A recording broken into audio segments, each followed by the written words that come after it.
Terima kasih Tuhan.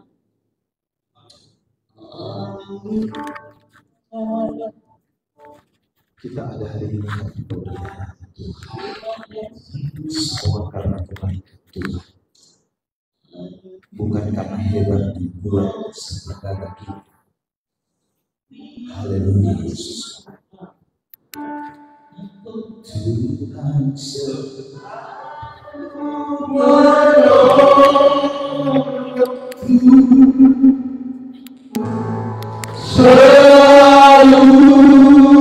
menjagaku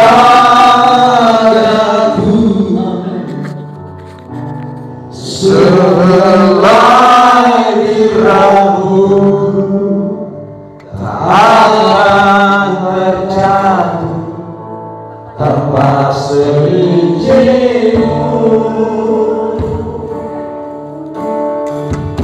Tuhan selalu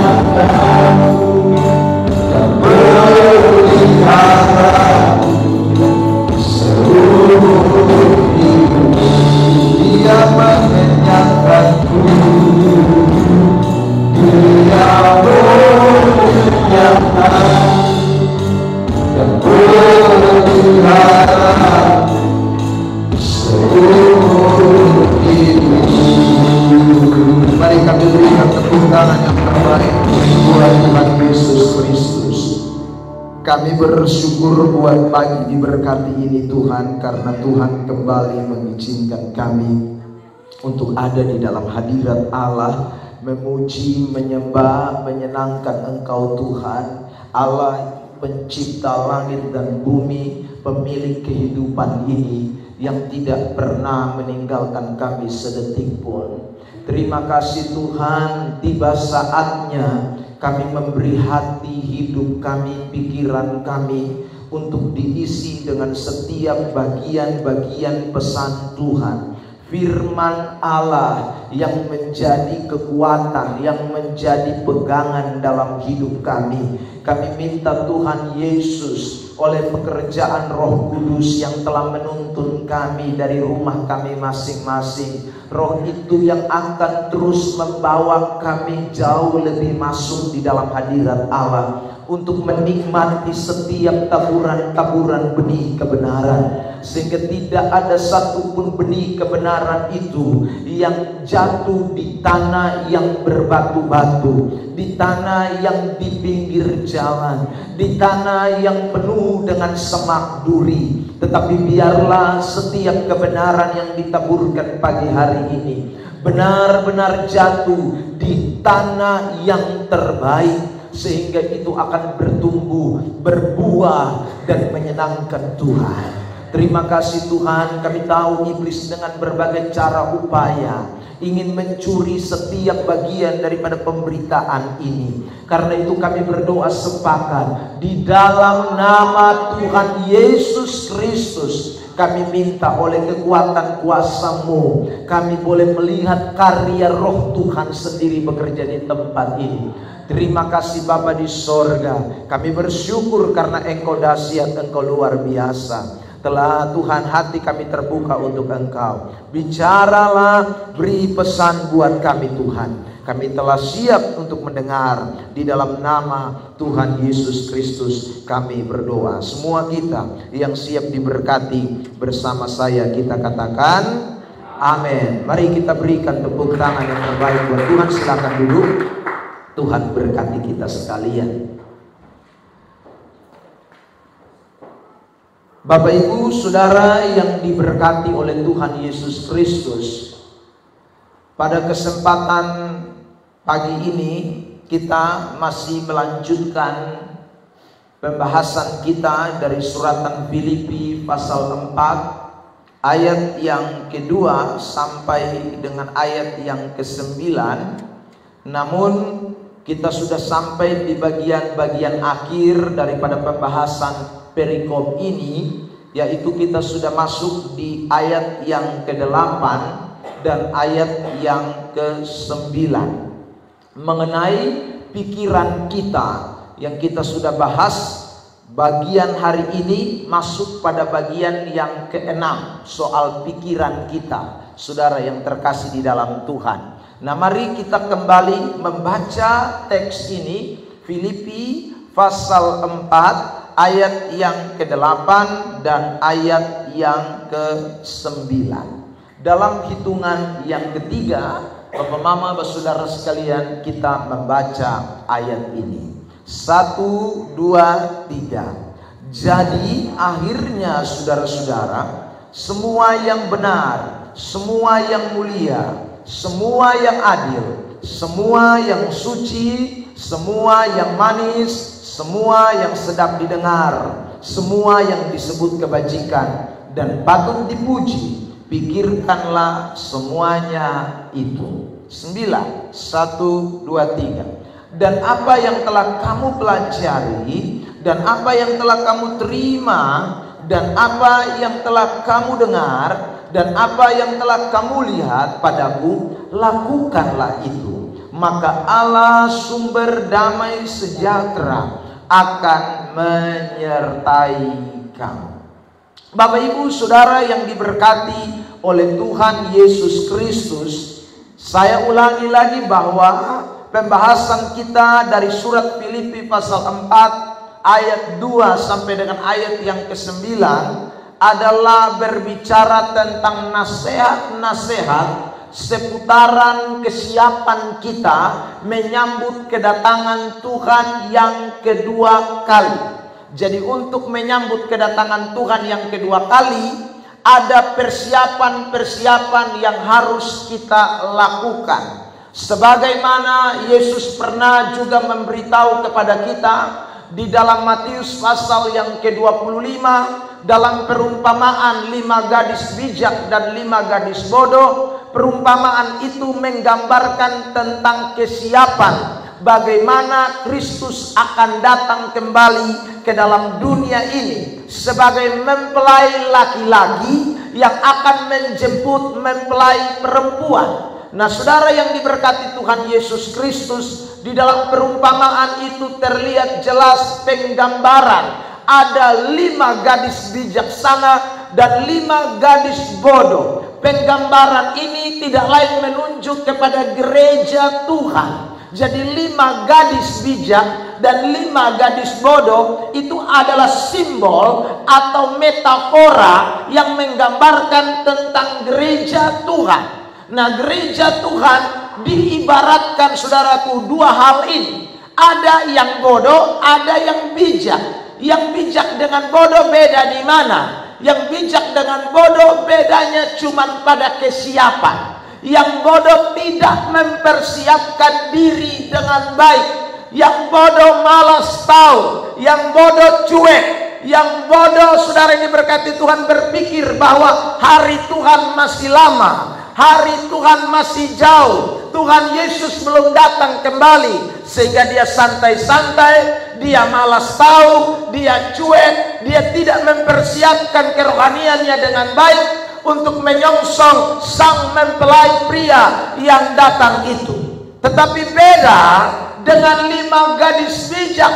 Mereka tahu bahwa mereka adalah mempelai-mempelai wanita, yang mana hari-hari yang diberikan oleh mempelai pria itu adalah bagian dari kesempatan untuk mempersiapkan hidup mereka. Karena tidak lama lagi sang mempelai pria itu, yaitu Yesus Kristus, akan datang kembali untuk menjemput mempelai wanita. Makanya 5 gadis bijak, saudara, begitu memperhatikan soal kesiapan. Mereka tidak nyantai, mereka tidak malas tahu, mereka tidak cuek, tapi mereka betul-betul memberi persiapan. Sehingga ketika sangkakala Allah dibunyikan, kata teks itu, lalu ada seruan yang mengatakan, mempelai datang, persiapkanlah diri. Maka saudara yang terkasih di dalam Tuhan, 5 gadis bijak telah siap untuk menyambut kedatangan Tuhan. Sementara mempelai wanita yang bodoh itu, mereka akhirnya tertinggal. Alkitab berkata pintu ditutup buat mereka karena mereka baru melakukan persiapan. Ketika mempelai itu datang, itu sesuatu yang tidak mungkin, itu sesuatu yang impossible, karena mempelai laki-laki tidak datang untuk menunggu, tapi dia datang untuk menjemput mempelai wanita supaya pesta perkawinan anak domba itu segera dimulai. Nah, karena itu saudara yang terkasih dalam Tuhan, Rasul Paulus mengatakan dalam suratan Korintus, dia telah mempertunangkan kita dengan Kristus sebagai mempelai wanitanya Allah. Nah, karena itu dia nasihat kepada kita dalam suratan Filipi ini untuk kita persiapkan diri. Dia ingatkan kepada kita dalam ayat yang kelima bahwa Tuhan sudah dekat, bukan jauh. Tuhan sudah dekat. Mempelai laki-laki itu tidak jauh lagi. Karena itu gereja harus mempersiapkan diri sebaik mungkin. Kalau Tuhan Yesus datang kembali yang kedua kali, dia dapati saudara dan saya adalah gadis-gadis yang bijaksana. Beri tepuk tangan yang terbaik buat Tuhan Yesus Kristus. Seperti Bapak Yansen bilang, biarlah kita semua di GSJA Glow of Love, ya, semua Tuhan angkat kita bersama-sama, ya. Jangan hanya ada satu yang terangkat, atau hanya dua yang terangkat, atau hanya tiga yang terangkat, atau istri terangkat, laki tinggal, atau anak terangkat, bapak mama tinggal, atau bapak mama terangkat, anak tinggal. Itu jangan sampai terjadi. Biarlah kita semua waktu Tuhan datang, dia dapati kita sudah siap untuk menyongsong dia menjadi mempelai-mempelai wanita yang akan masuk dalam pesta perjamuan kawin anak domba Allah. Saudara yang terkasih di dalam Tuhan, saya selalu katakan, ya, jangan sampai bapak-bapak kaget karena begitu bangun dari tempat tidur tinggal daster bola-bola yang ada di atas tempat tidur. Mama hilang, ya, saudara yang terkasih dalam Tuhan. Jangan sampai itu terjadi. Mama-mama juga ingat, jangan sampai terjadi begitu Anda bangun, saudara yang terkasih dalam Tuhan, tinggal celana dan baju kaos, ya, yang tertinggal di atas tempat tidur. Bapak hilang, ya. Lalu Anda tanya, "Hei Bapak, di mana?" Bapak sudah terangkat, ya, saudara yang terkasih dalam Tuhan. Karena itu, biarlah waktu Tuhan datang kembali, dimanapun kita berada, Alkitab berkata, entah engkau di soto rumah, entah engkau di ladang, entah engkau di tempat peranginan, kalau ia datang kembali, dia akan menjemput saudara dan saya untuk menjadi mempelai wanitanya Kristus. Nah, karena itu, saudara yang terkasih dalam Tuhan, perhatikanlah dengan seksama apa yang kita pelajari dalam minggu-minggu belakangan ini soal kesiapan kedatangan Tuhan yang kedua kali tersebut. Dan saudara yang terkasih dalam Tuhan, di ayat yang ke-9 dikatakan begini, saudara perhatikan ayat yang ke-9. Dan apa yang telah kamu pelajari, dan apa yang telah kamu terima, dan apa yang telah kamu dengar, dan apa yang telah kamu lihat padaku, lakukanlah itu. Jadi Rasul Paulus menekankan untuk kita melakukan semuanya itu. Dan saya sudah sampaikan kepada kita bahwa kita tidak mungkin bisa melakukan kalau kita tidak dibentuk lebih dulu dari pikiran kita. Makanya sebelum ayat 9, ayat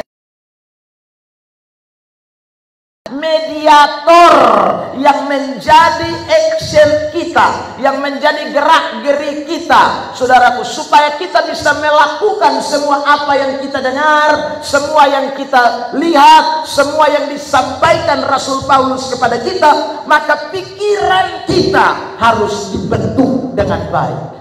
Nah, saudara, hari ini kita masuk pada bagian yang ke-6, yaitu berpikir sedap didengar. Saudara yang terkasih di dalam Tuhan, apa makna dari kata sedap didengar? Di dalam teks ini, saudara, kata sedap didengar itu dipakai kata eupema. Eupema, sama-sama sebut. 1, 2, 3. Nah, Sedap didengar itu dipakai kata eupema, yang artinya yang didengar Allah, bukan didengar manusia. Jadi kalau dikatakan sedap didengar, pikirkanlah apa yang sedap didengar. Itu berarti semua tutur kata kita. Ada satu alat rekam di sorga. Saya pakai gambaran ini ya, saudara, yang merekam semua perkataan-perkataan saudara. Jadi Tuhan itu hanya mau dengar perkataan-perkataan yang eupema, perkataan-perkataan yang sedap didengar. Itulah yang layak di hadapan Allah. Makanya orang-orang Kristen, kita diminta untuk berkata-kata itu tidak sembarangan. Kita berkata-kata itu bukan asal-asal, tapi semua perkataan-perkataan kita itu harus nanti kita pertanggungjawabkan. Perhatikan teks ini dibacakan. Matius 12 ayat 36. Matius 12 ayat 36. Tapi aku berkata kepadamu, setiap kata sia-sia yang diucapkan orang harus dipertanggungjawabkannya pada hari penghakiman. Setiap kata sia-sia yang diucapkan, Yesus katakan, dia bertanggungjawabkan pada hari penghakiman. Karena saudara yang diberkati Tuhan, semua kata-kata kita itu tidak berlalu begitu saja. Allah dengar, dan yang layak dia dengar itu menyenangkannya, itu sesuatu yang luar biasa. Tetapi kalau tidak menyenangkan Tuhan, saudara akan bertanggungjawabkan pada hari penghakiman. Karena itu saudara yang terkasih di dalam Tuhan, marilah kita sekalian mulai memperhatikan tutur kata kita, supaya kita menyatakan sesuatu itu bukan orang Jakarta bilang asal bacot, asal ngomong, tetapi semuanya itu lahir dari pikiran, sedap didengar, eupema. Saya mau ngomong ini kira-kira Tuhan terima kosonde, Tuhan suka dari satu perkataan kosonde, Tuhan mau dengan ini perkataan atau tidak. Itu yang kita mesti pikirkan. Karena setiap kata-kata kita, saya ulang, akan dipertanggungjawabkan pada hari penghakiman. Saudara yang terkasih dalam Tuhan,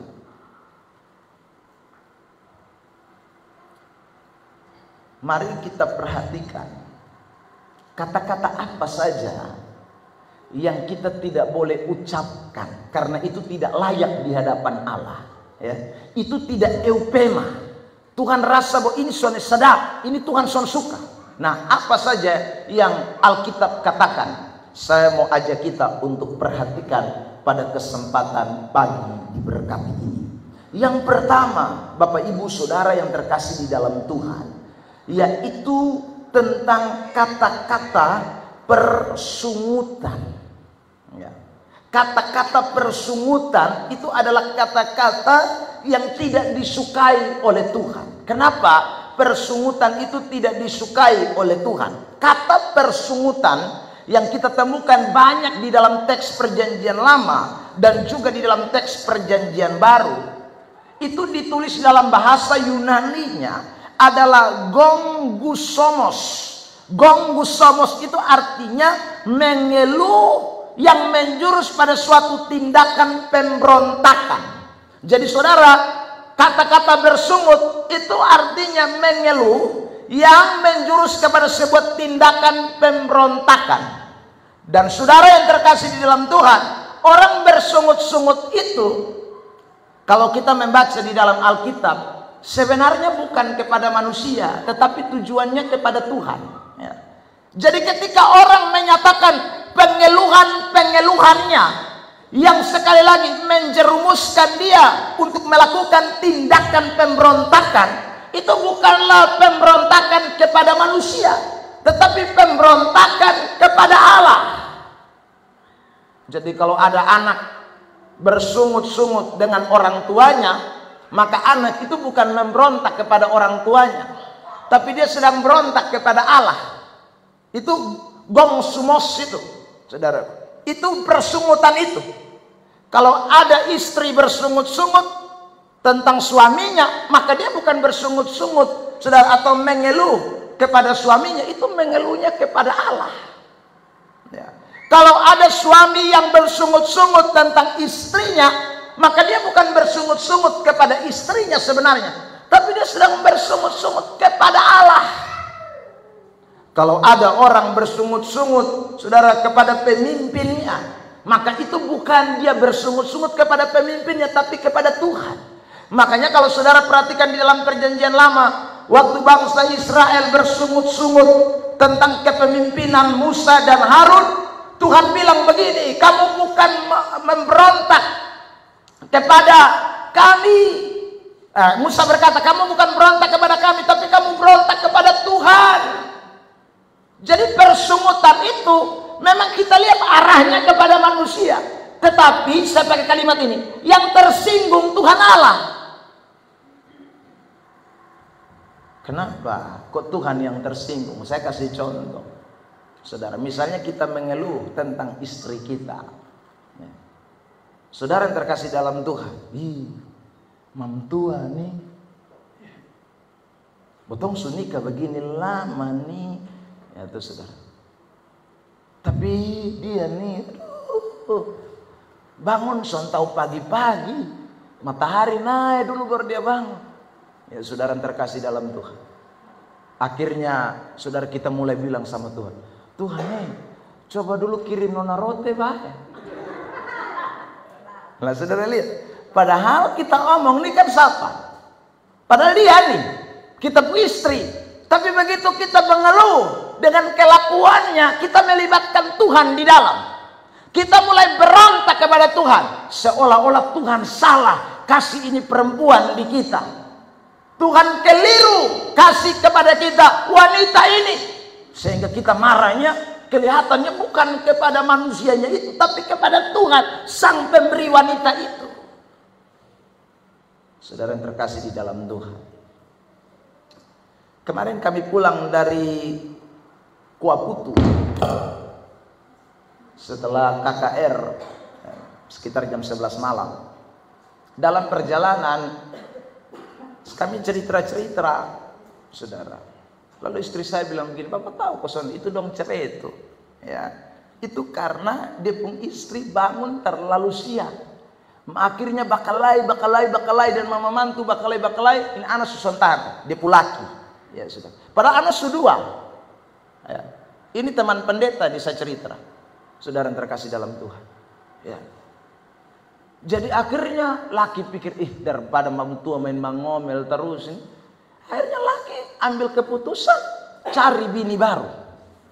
Saudara, dia ceraikan istrinya dan kemudian saudaraku, dia menikah dengan perempuan lain. Saudara yang terkasih dalam Tuhan, kasihan. Saya bilang begini, itu bukan alasan untuk bercerai. Ya, di mobil saya bilang begini, itu bukan alasan untuk bercerai. Apapun saudaraku konsekuensinya, kita sudah ambil keputusan. Kita sudah ambil keputusan dan tidak boleh tidak. Kalau saudara mengeluh tentang istrimu, berarti saudara mengeluh kepada Tuhan. Itu saudara bersungut-sungut kepada Tuhan, seolah-olah Tuhan salah.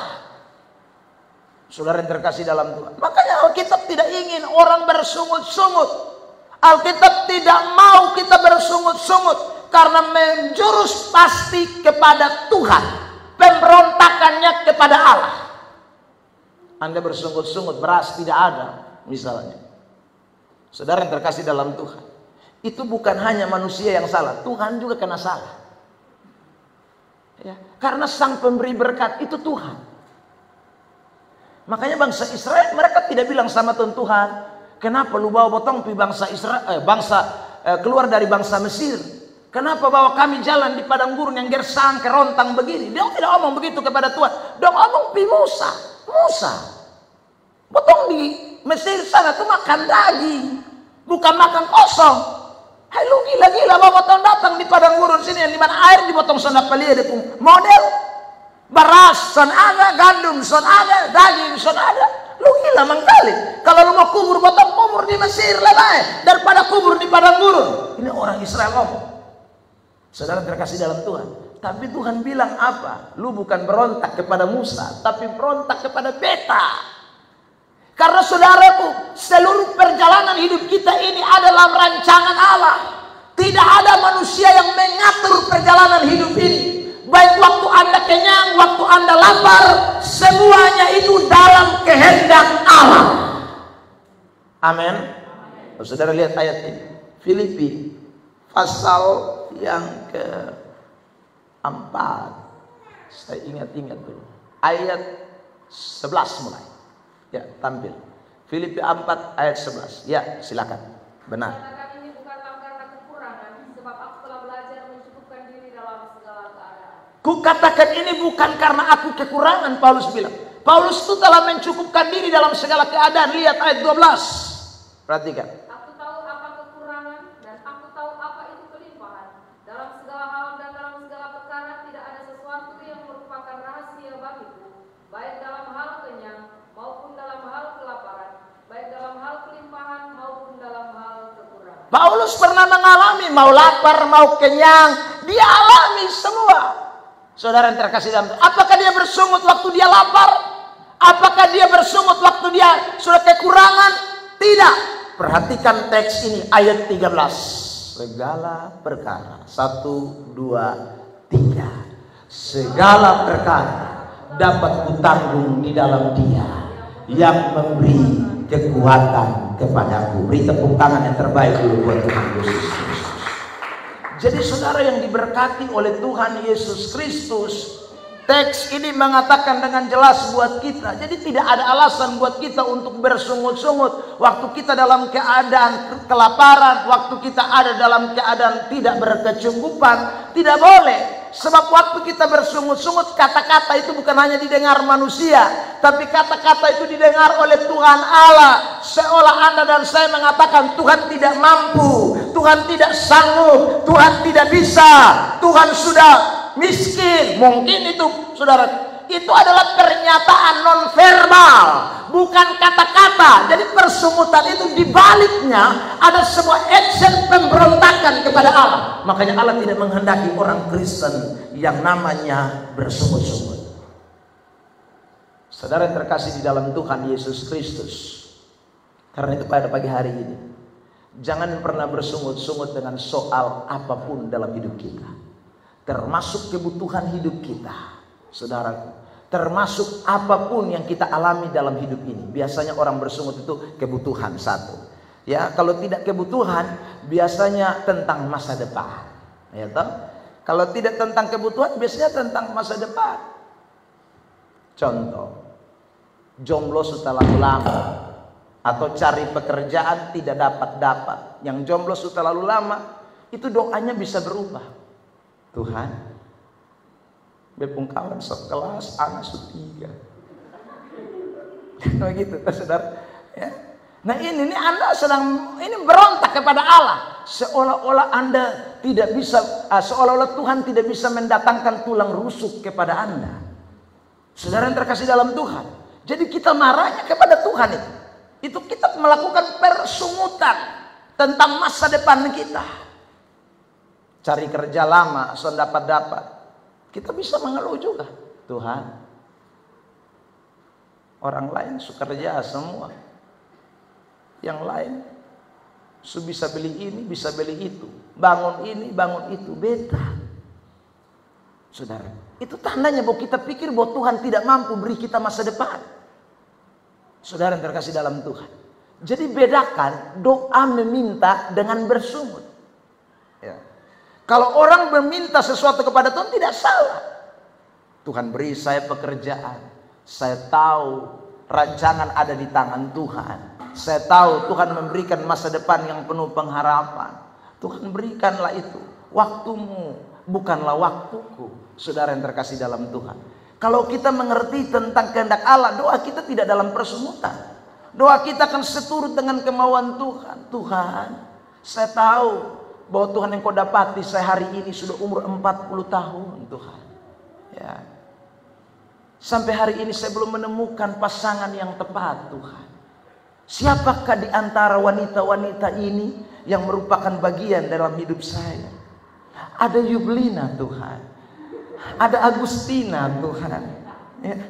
Saya bingung Tuhan ketika lihat mereka 4 atau mereka bertiga, semuanya cantik di mata. Tapi apakah yang engkau kehendaki? Si ini, si itu. Nah, itu namanya berdoa minta kehendak Allah.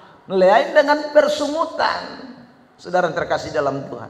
Jadi ingatlah baik-baik, orang Kristen tidak diajar untuk bersungut. Ya. Tentang masa depan pun kita harus percaya Allah tahu melakukan rancangan terbaik buat kita sekalian. Amin. Saya mau berikan contoh kasus nih. Saudara lihat ini bangsa Israel. Mereka bersungut tentang masa depan mereka. Lalu mereka bilang ini nasib buruk ini. Ya, Bilangan 11 ayat 1. Bilangan pasal 11 ayat 1. Pada suatu kali bangsa itu bersungut-sungut di hadapan Tuhan tentang nasib buruk mereka. Ya. Jadi mereka bersungut-sungut soal masa depan mereka ini. Mereka katakan buat nasib buruk mereka. Dan ketika Tuhan mendengarnya bangkitlah murkanya. Kemudian menyala api Tuhan di antara mereka dan merajalela di tempat perkemahan. Saudara yang diberkati Tuhan. Jadi ingat, jangan bersungut-sungut tentang pekerjaan, tentang masa depan kita, tentang apapun dalam hidup kita.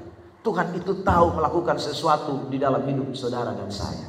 Dia pasti mengerjakan yang terbaik di dalam hidup kita sekalian. Karena itu saya ulang, jangan ada persungutan, tetapi mengucap syukurlah di dalam segala hal. Amin. Orang Kristen diajar begitu. Saudara, situasi apapun mengucap syukur. Situasi apapun katakan ucapan syukur. Terima kasih Tuhan. Tuhan bawa saya ada di posisi ini.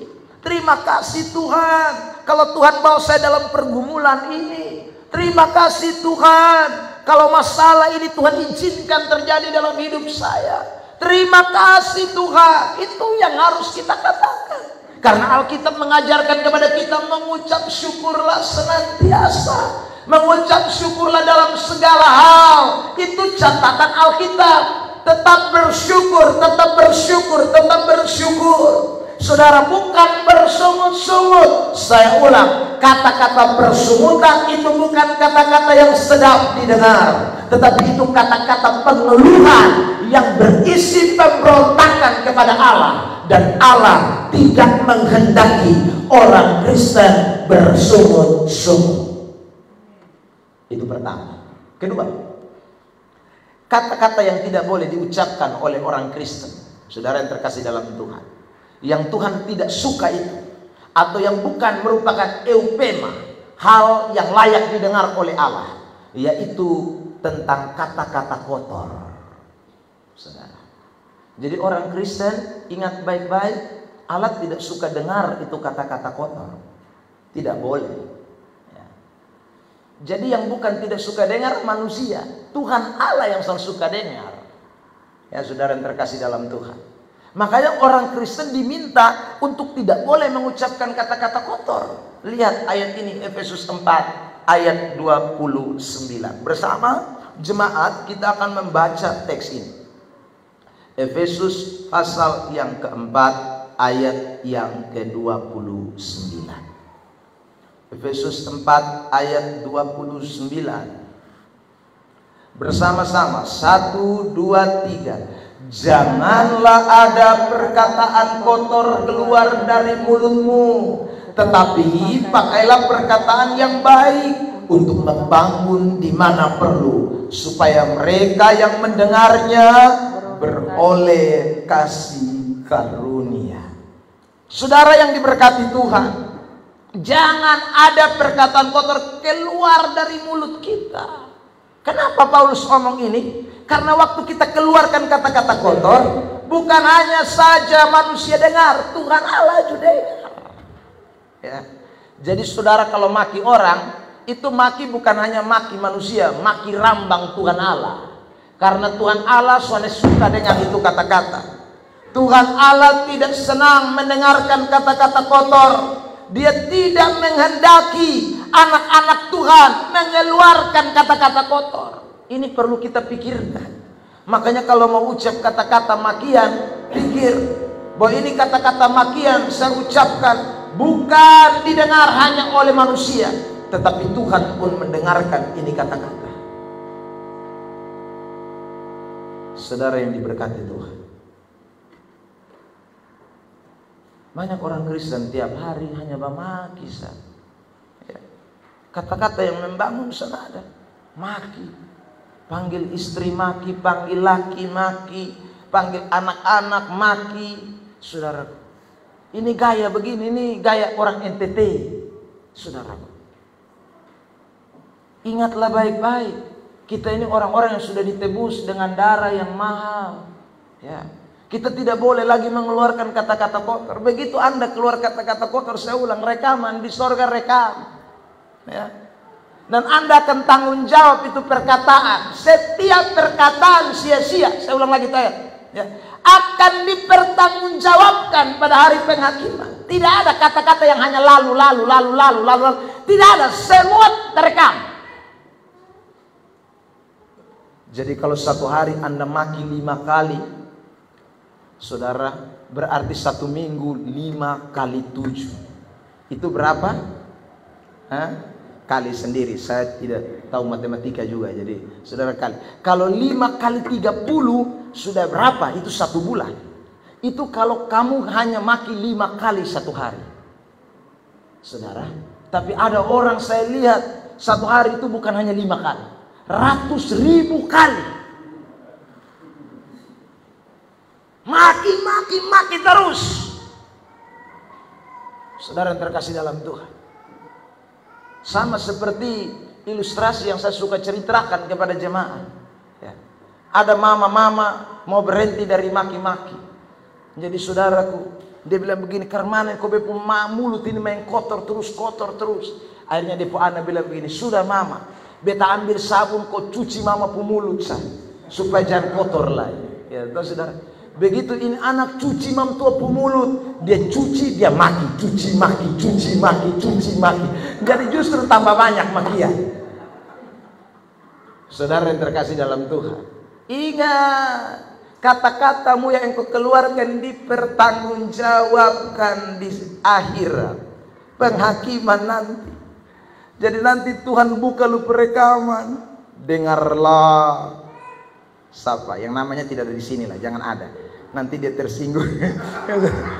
Namanya di luar sana. Ya saudara, putarlah rekamanmu. Begitu Anda dengar tuh Anda akan pusing sendiri. Ya. Kalau tidak Anda coba sesaat hari Anda pasang kamera, ya saudara, di rumahmu, ya, atau rekaman di rumahmu. Lalu saudara terkasih dalam Tuhan, rekamlah semua kata-katamu. Baru nanti lu putar ulang kembali. Wih, rasanya tuh son enak, dengar tuh son enak kata-kata makian. Saudara yang terkasih dalam Tuhan, makanya janganlah buang. Paulus bilang buang semuanya itu. Lihat Kolose 3 ayat 8. Perhatikan teks ini. Kolose 3 ayat 8. Mari baca buat kita. Kolose 3 ayat 8. Tetapi sekarang buanglah semuanya ini, yaitu marah, geram, kejahatan, fitnah, kata-kata kotor yang keluar dari mulutmu. Kata-kata kotor, buang. Itu ayat bilang, buang, jangan tampung. Yang namanya dibuang itu berarti itu sampah. Barang sone bae, makanya potong buang. Kalau barang bae potong bisa buang, simpan. Namanya saya kata-kata kotor, itu berarti sampah. Jangan tampung. Itu bikin potong hidup babo. Saudara yang terkasih di dalam Tuhan, ya. Itu bikin hidup kita jadi hancur, saudara.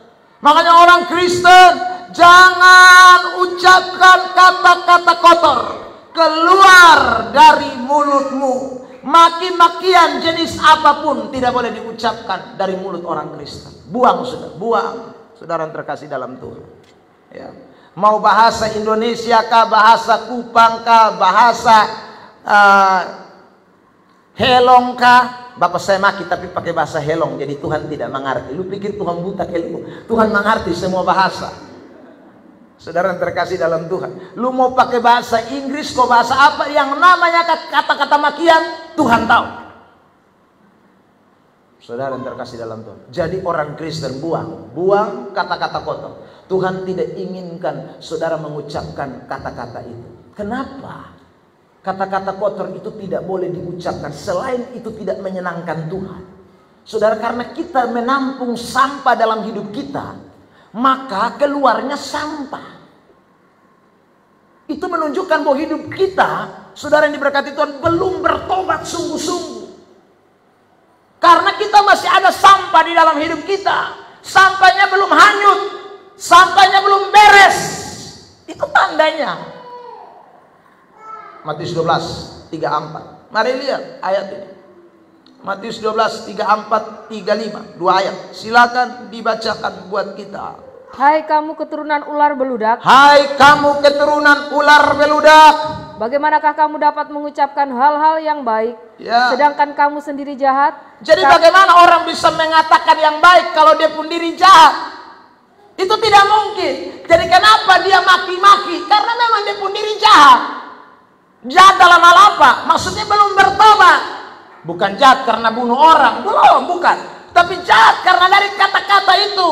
Kalau kata-kata kita kotor, kita ini manusia jahat dalam pandangan Tuhan. Next. Karena yang diucapkan mulut meluap dari hati. Karena apa yang keluar dari mulut itu dari hati. Hati kita ini perbendaharaan. Jadi kalau hati kita ini jahat, maka yang keluar jahat. Maki-makian, kata-kata kotor. Itu karena perbendaharaan kita belum kita bersihkan. Itu karena perbendaharaan kita masih tempat sampah. Ayat 35. Orang yang baik mengeluarkan hal-hal yang baik dari perbendaharaannya yang baik, dan orang yang jahat mengeluarkan hal-hal yang jahat dari perbendaharaannya yang jahat. Jadi saudara lihat, itu karena perbendaharaannya memang masih jahat, makanya keluarnya jahat, keluarnya tidak baik. Mulut itu kan saudara, saya bilang apa ya, mulut itu adalah tempat pembuangannya. Jadi kalau saudara tampung di dalam itu sonai baik, maka keluar akan sonai baik. Pasti. Nah karena itu pada pagi diberkati ini, saya ulang, Tuhan tidak suka dengan kata-kata kotor. Bukan manusia, Tuhan. Dan setiap kata-kata kita bertanggungjawabkan di hadapan Allah. Karena itu mau ucap apa-apa, saya mau maki, ini pikir dulu. Jangan habis omong berpikir, pikir beromong. Itu baru betul. Saudara yang terkasih dalam Tuhan. Kalau jemaat GSJA masih bamaki, saya ralat pernyataannya Bapak Yansen Lasi. Ya, berarti Tuhan datang kembali separuh pas tinggal. Ya, karena tidak siap, kata-katanya kotor. Tuhan suka dengan kata-kata begitu. Ya saudara. Bayangkan kalau dia sampai sorga, dia masih bamaki. Wih, kita di sorga kena cuci maki terus dari dia. Ya, saudara terkasih dalam Tuhan. Ya, makanya tidak mungkin orang begini masuk sorga, tidak bisa. Karena bahaya kita bawa dia pergi sorga, kita kena cuci maki habis di sana. Ya. Makanya saudara tidak mungkin tuh orang yang masih tukang bamaki, Tuhan kirim dia masuk ke sorga. Tidak mungkin itu, pasti di neraka tanpa layak. Ya, saudara. Nah ini kita tidak boleh ucapkan dalam mulut kita. Yang ketiga, apa yang Tuhan tidak inginkan didengar, atau ini perkataan yang tidak sedap, eupema, saudara, yang tidak layak di hadapan Allah. Kata-kata kutuk dan sumpah serapah. Ya. Tuhan tidak suka dengar kata-kata kutuk dan sumpah serapah. Meskipun kita tinggal di Indonesia ini banyak legenda sumpah serapah. Ya, misalnya legenda maling kundang, saudara yang terkasih dalam Tuhan, di mana ibu mengutuk anaknya, itu kan sumpah serapah, saudara. Lalu legenda apa lagi ya? Tangkuban perahu, saudara. Ini legenda, namanya cerita putar balik. Legenda itu tidak asli, ya, saudara. Cerita fiktif. Ya. Nah, saudara yang terkasih dalam Tuhan, itu hanya berlaku di cerita fiktif, tidak berlaku dalam dunia nyata. Tidak berlaku. Orang Kristen dilarang untuk mengeluarkan kata-kata kutuk, sumpah serapah, tidak boleh. Saya masih dengar orang-orang Kristen melakukan ini. Saudara yang terkasih dalam Tuhan, ada yang bilang begini, dia sujengkel dan depo anak tuh. Dia bilang, kalau beta goyang beta pung payudara, lu lihat, ya sudah. Lu akan mati. Ya saudara, Apa hubungannya lu payudara dan ini anak?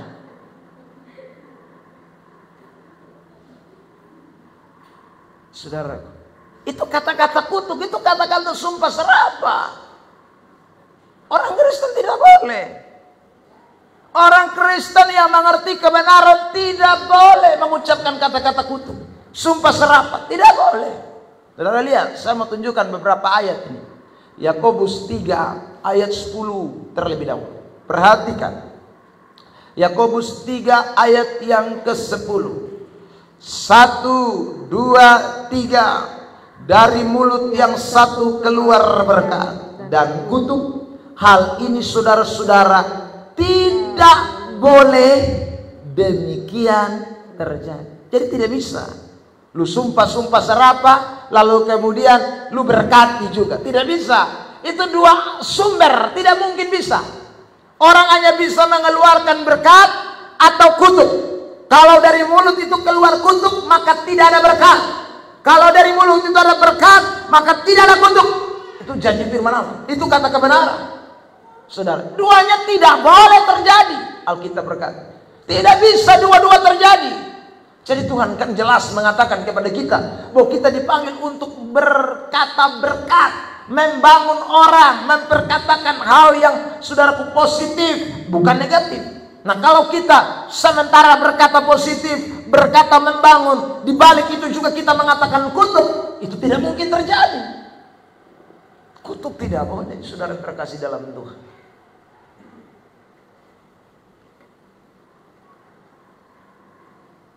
Mulut penuh kutuk itu adalah mulut orang fasik. Mazmur pasal 10 ayat 7.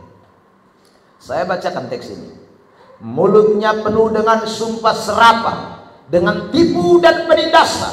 Di lidahnya ada kelaliman dan kejahatan. Mulutnya ini siapa? Orang fasik. Kalau saudara mundur di ayat 8, ayat 7, di sana menjelaskan kepada kita.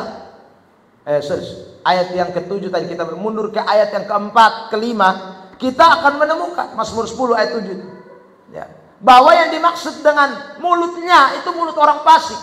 Orang fasik itu yang penuh dengan sumpah serapah, tipu, penindasan, lidahnya ada kelaliman dan kejahatan. Itu kata Alkitab. Orang benar tidak demikian. Jadi saudara yang diberkati Tuhan, saya ulang, Tuhan tidak senang dengar kata-kata kutuk. Makanya Yesus sendiri bilang begini, berdoalah dan jangan mengutuk. Ya. Saya sudah sampaikan berulang-ulang kali, Tuhan tidak suka dengan nasar kutuk juga. Ya. Tuhan tidak suka dengan kita mengutuk orang. Lu mati cepat lebih baik. Tidak boleh, saudara terkasih dalam Tuhan. Beta doakan lu supaya lu cilaka, supaya lu bangkrut, lu hancur. Itu tidak boleh. Dalam kamus orang Kristen tidak boleh. Kalau orang Kristen melakukan itu suanggi rohani. Loh iya. Itu sama dengan suanggi. Karena suanggi itu yang tidak mau orang diberkati. Suanggi itu yang tidak mau orang sehat. Suanggi itu yang tidak mau orang umur panjang.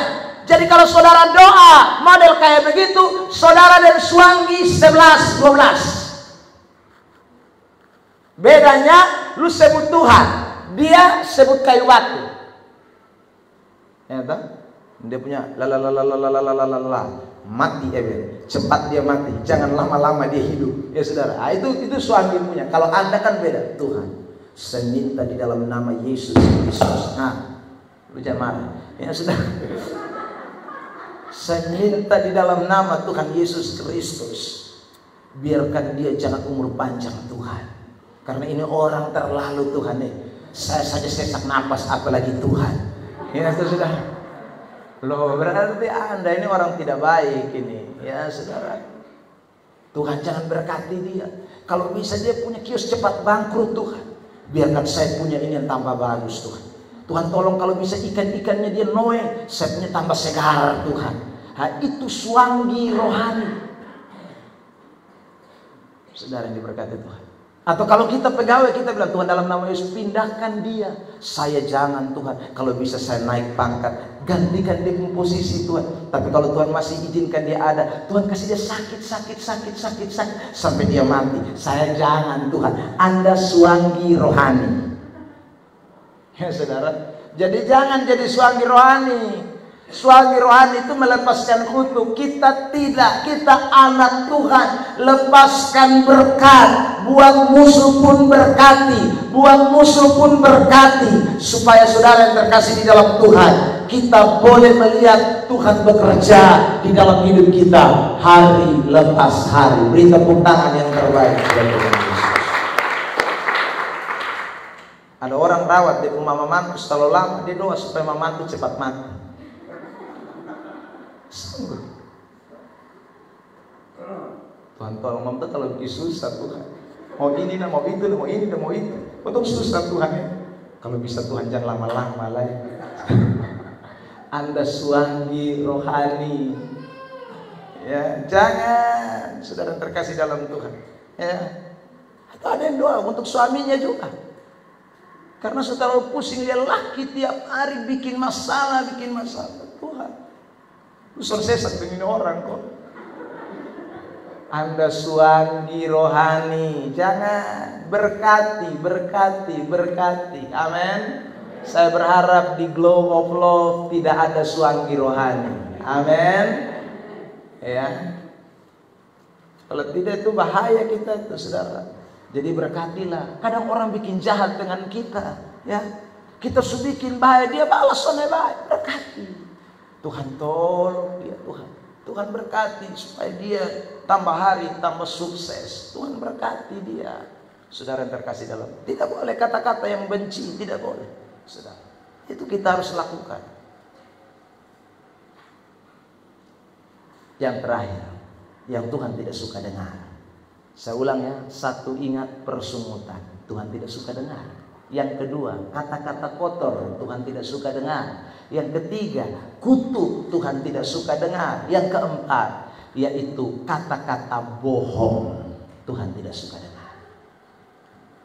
Tipu itu Tuhan tidak suka dengar. Saudara terkasih dalam Tuhan, pendusta itu Tuhan tidak suka dengar. Sebenarnya tambah satu nanti, pemfitnah, penggosip, tapi saya sudah omong itu di kali lalu, jadi saya tidak singgung lagi. Ya, saudara. Yang terakhir ini, kata-kata bohong, Tuhan tidak suka. 1 Petrus 2 ayat 1. Mari kita lihat teks ini. 1 Petrus 2 ayat 1. 1, 2, 3. Karena itu, buanglah segala kejahatan, segala tipu muslihat, dan segala macam kemunafikan, kedengkian, dan fitnah. Buang. Sekali lagi. Jadi tipu, kata-kata kotor itu disuruh buang. Itu sampai. Bohong. Tuhan tidak mau kita lakukan itu. Jujur. Matius 5 ayat 37 mengatakan begini. Mari kita lihat teks ini. Matius 5 ayat 37. Jika ya, hendaklah kamu katakan ya. Jika tidak, hendaklah kamu katakan tidak. Apa yang lebih daripada itu berasal dari si jahat. Ya katakan ya, tidak katakan tidak. Itu saja, jujur saja. Saudara, kenapa harus tidak jujur? Kenapa kita tidak mau jujur? Karena satu, orang tidak mau jujur itu takut ketahuan yang tidak baik. Orang tidak mau jujur itu, saudara terkasih di dalam Tuhan, dia takut kehilangan harga diri. Ya. Satu, dia tidak mau kelihatan yang benar. Yang kedua, dia takut kehilangan harga diri. Makanya dia tidak mau jujur. Karena orang jujur itu seringkali kehilangan harga diri, saudara. Kerja lurus-lurus itu terkadang, saudara diberkati Tuhan, pengorbanan lebih banyak. Ya. Kalau saudara mau tidak ada unsur tipu-tipu, itu kadang selalu lagi pengorbanan lebih banyak. Tapi saya ulang, setiap kata-katamu diperhitungkan Tuhan. Jadi kalau engkau mengatakan sesuatu yang tipu-tipu, Anda akan menuai yang tipu-tipu. Kalau engkau melakukan segala sesuatu dengan dasar kebohongan-kebohongan, akan tuai kebohongan-kebohongan. Makanya betapa penting kejujuran, saudara. Betapa penting kejujuran. Saya pernah cerita orang yang menikah karena saudara kenalan di Facebook. Ya. Saudara yang diberkati Tuhan, lihat di Facebook muka pun cantik le. Kok edit kiri, edit kanan, ya saudara. Semuanya. Jadi ini laki-laki waktu lihat di Facebook, ih, ini terlalu cantik. Akhirnya dia inbox. Ya, inbox ternyata masih jomblo. Kenalan, saudara. Mulai ada perbincangan, ada diskusi. Tetapi ini jarak jauh. Kebohongan disembunyikan. Saudara yang diberkati Tuhan, akhirnya dong dua berjanji, kita dua ketemu kau nikah suwe. Ya. Lalu saudaraku yang cewek yang palsu ini, dia bilang begini, beta mau kalau potong ketemu jangan lama-lama. Kalau bisa tuh 1 minggu potong dua nikah. Ya saudara. Akhirnya si laki-laki yang sini juga berkata, oke, yang penting lu datang, sudah ayang. Ayang datang. Ayang datang langsung, sudah lama. Saudara yang terkasih dalam Tuhan. Karena dia lagi menyembunyikan kebohongan, jati diri yang sebenarnya belum diketahui. Saudara, begitu turun dari pesawat dijemput, saudara. Lalu cepat sebagaimana dikehendaki oleh si wanita ini. Ya, nikahlah mereka. Saudara yang terkasih di dalam Tuhan, menikah. Waktu pernikahan selesai, saudara, seperti biasa, orang bilang malam pertama. Waktu malam pertama si cewek ini main menghindar kiri, menghindar kanan, alasan ini, alasan itu. Saudara terkasih, ini laki-laki juga bingung, kok kenapa dia? Ya. Bukankah orang kalau menikah, saudaraku pasti mau tidur bareng, ya?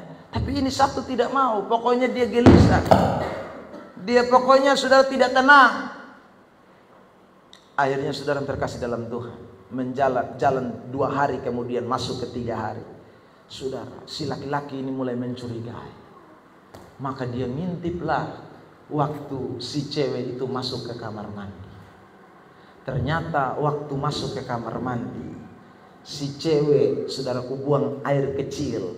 Bukan dengan cara duduk, tetapi dengan cara berdiri. Maka saudaraku, muncullah berita, istriku ternyata laki-laki. Kebohongan itu terjadi karena orang tidak mau, saudaraku, harga dirinya hilang. Maka orang melakukan yang namanya kebohongan. Itu kasus terjadi benaran. Ini bukan cerita fiktif, ini asli terjadi. Saudara yang terkasih dalam Tuhan, itu karena tipu zat kosong. Ya, karena itu hari ini saudara ingat, orang Kristen lebih omong jujur, omong apa adanya dan sembunyi. Karena kalau saudaraku yang tidak baik itu kelihatan, itu akan mendatangkan penyesalan. Kalau yang tidak baik itu akan kelihatan, maka itu akan menjadikan pemberontakan. Saudara, tadi malam saya masih bilang, waktu dong dua pacaran, apakah dong dosen tahu kalau dia ini calon ini tidur cuma sanggorok sampai matahari naik? Nikah baru tahu. Saudara yang diberkati Tuhan, harusnya kan waktu pacaran tanya,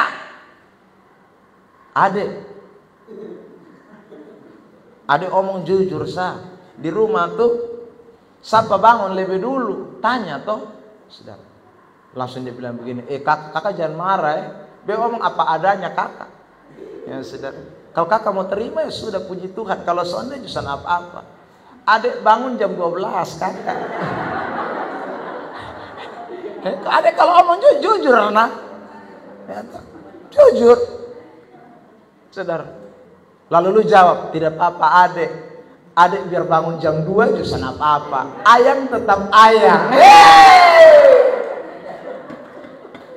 Maka lu kata-kata mus pegang. Kan dia sejujur nak. Dia ngomong apa adanya. Kecuali dia sembunyi toh. Dia ngomong apa adanya. Jadi waktu rumah tangga jangan marah. Kalau dia bangun memang jam 12. Karena dia sejujur nak. Siapa salah? Orang sejujur lu mas mau. Ya. Saudara yang terkasih dalam Tuhan, jadi ingat, kejujuran itu penting. Mesti terbuka, mesti sampaikan apa adanya. Ya saudara yang terkasih dalam Tuhan, kalau Anda tidak jujur, sukar, sulit, nanti Anda sulit. Anda begitu tahu dia pun asli, aduh Anda akan jengkelnya minta ampun. Karena selama ini kebohongan diselubungi, kebohongan dibikin bagus. Ya saudara, makanya ketemu pacar tuh jangan hanya waktu di tempat-tempat bagus. Pagi-pagi lu grebek dia, yang dia baru bangun pagi itu halian itu asli rambut tuh masa sakit, itu dia.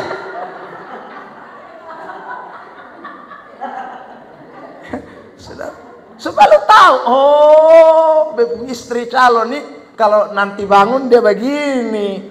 Jangan lu lihat dia suka pakai alis, ya bibir merah, itu tuh palsu semua tuh.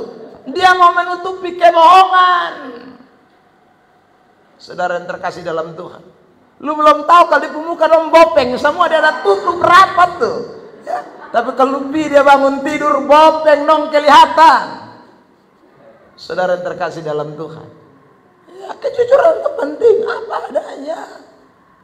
Saudara yang terkasih dalam Tuhan, nah ini kita mesti mulai bangun dalam hidup kekristenan. Tidak boleh ada selubung-selubung yang menutupi, karena itu akan buat parah.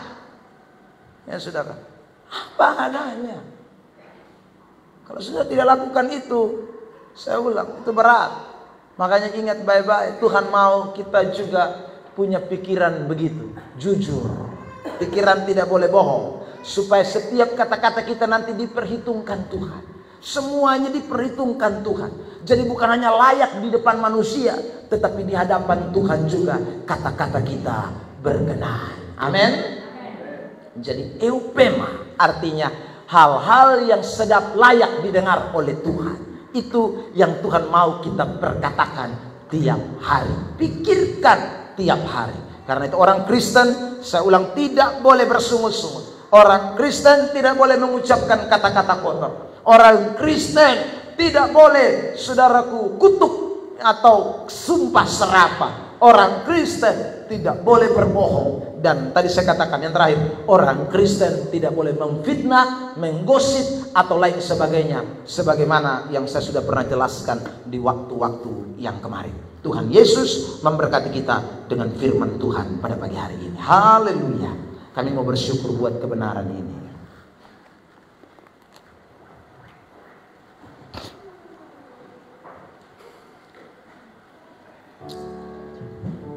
Mari kita